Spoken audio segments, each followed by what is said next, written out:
जय भारती। नमस्कार। आज हम लोग भागवत गीता के दूसरे अध्याय के 31वें श्लोक के विषय में अध्ययन करेंगे।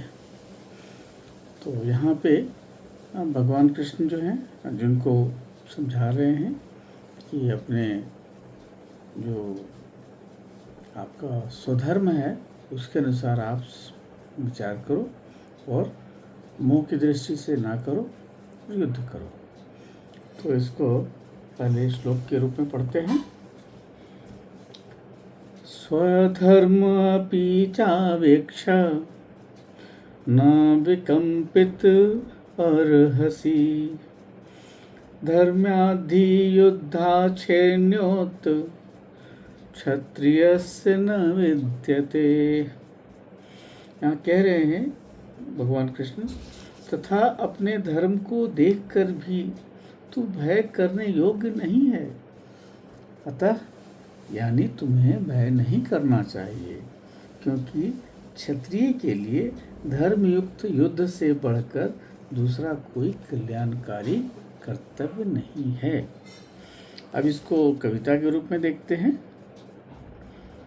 भगवान कह रहे हैं, नित्य ज्ञान से जाता भय विकार, नित्य ज्ञान से जाता भय विकार, स्वधर्म को कर स्वीकार, स्वधर्म को कर स्वीकार। स्वधर्म यहाँ मतलब क्षत्रिय धर्म जो वर्णानुसार है। नित्य ज्ञान से जाता भय विकार, स्वधर्म को कर स्वीकार, धर्मार्थ युद्ध ही श्रेष्ठ कल्याणकारी, त्यज संकोच कर ग्रहण क्षत्रिय अधिकार। तो यहाँ भगवान कृष्ण बड़े साफ शब्दों में कह रहे हैं कि आप क्षत्रिय धर्म का पालन करो। और अर्जुन तो वही मोह में है, विषाद में है और कर्तव्य और भावना के बीच में फंसा हुआ है कि जिसको मार रहे हैं उसको मार देंगे तो उससे बढ़िया तो भीख मांगना है, ऐसा सोच रहा है। भगवान उसको बार बार समझा रहे हैं कि तुम देह का नाश कर सकते हो, आत्मा का तो नष्ट होता नहीं है, आत्मा का तो कुछ नहीं बिगड़ सकता। तो यहाँ पे ये कहा गया है कि धर्मयुग से बढ़कर क्षत्रिय के लिए और कोई कल्याणकारी चीज़ नहीं है, और कोई कल्याणकारी कार्य नहीं है। यहाँ तो पहले ही बता चुके हैं कि आत्मा अविनाशी है, शरीर नश्वर है, अतः धर्म के स्तर पर तर्क देते हैं भगवान कृष्ण। समझाते हैं कि अर्जुन तू क्षत्रिय है और तेरा धर्म है अन्याय के विरुद्ध खड़ा होना। तो यहाँ पे आप कह सकते हैं कि वो कर्तव्य बोध करा रहे हैं। पहले शरीर के बारे में बताया, आत्मा के बारे में बताया, अब कर्तव्य बोध भी बता रहे हैं कि भाई तुम्हारा कर्तव्य है और जो तुम्हारा धर्म है युद्ध का, युद्ध करो और अपने स्वधर्म से विचलित नहीं हो, नहीं तो संसार का संतुलन टूट जाएगा। मान लीजिए सूरज प्रकाश नहीं देगा, उसका स्वधर्म है। नदी का काम है बहना, वृक्ष का काम है छाया देना, फल देना, सबके स्वधर्म है। वो अपने अनुसार काम कर रहे हैं, तुम भी अपने अनुसार काम करो। और यहाँ पर जो युद्ध है, एक तो जो युद्ध है वो रणभूमि का युद्ध है,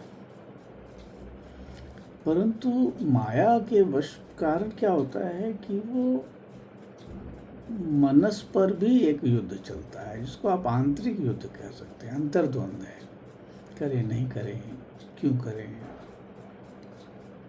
उनको मार के क्या फ़ायदा होगा, बेहतर है कि भीख मांग लें, पर धृतराष्ट्र के पुत्रों की हत्या ना करें, गुरु पर पितामह पर बाण न चलाएं।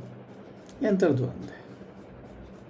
तो भगवान कृष्ण उसको बार बार मोह आसक्ति से दूर करना चाह रहे हैं और यह कर्तव्य का बोध करा रहे हैं कि वही अपने स्वधर्म से मत भागो और अपना कार्य करो।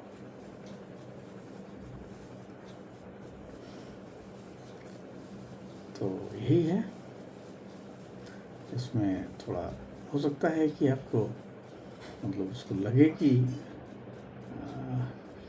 थोड़ी देर के लिए कि भाई वो अपने लोगों को क्यों मारेगा, पर यहाँ धर्म क्या था? सो धर्म था कि जो अन्याय हुआ है उसके कारण इसको युद्ध करना है, और क्षत्रिय का काम है कि अन्याय से लड़ना और अन्याय से सारे संसार को बचाना। तो यही भगवान कृष्ण समझा रहे हैं उसको, और हमारी स्थिति भी अर्जुन जैसी ही है। कई बार हम सोचते हैं कि पलायन कर जाते हैं, काम नहीं करते, छोड़ देते चलो, पर यहाँ है कि पलायन नहीं करना है, या आपको युद्ध करना है, चाहे आप जिस भी कार्य क्षेत्र में। ऐसा आएगा कई बार, तो आपको सत्य का साथ देना है, धर्म का साथ देना है।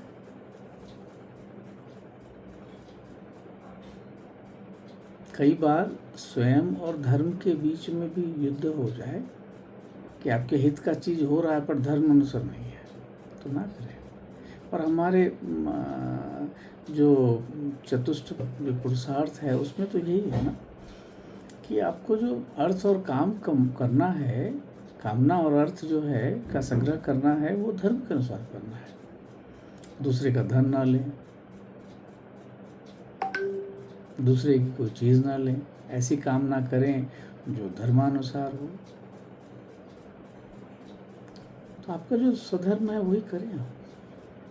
भगवान कृष्ण यही समझा रहे हैं, और इसका हमें पालन करना चाहिए। और ये इसको एक्चुअली आप खाली बात से नहीं होगा, इसको एक तरह से मसल मेमोरी होगा कि चाहे जैसे भी आप सत्य का ही साथ दें। और मसल मेमोरी एक दिन में तो आती नहीं है, बार बार प्रैक्टिस करना पड़ता है।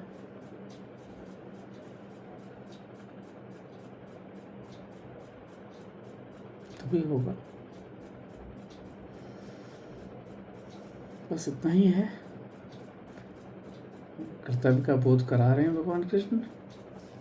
देखते हैं अगले श्लोक में क्या होता है। तब तक के लिए नमस्कार, जय भारती।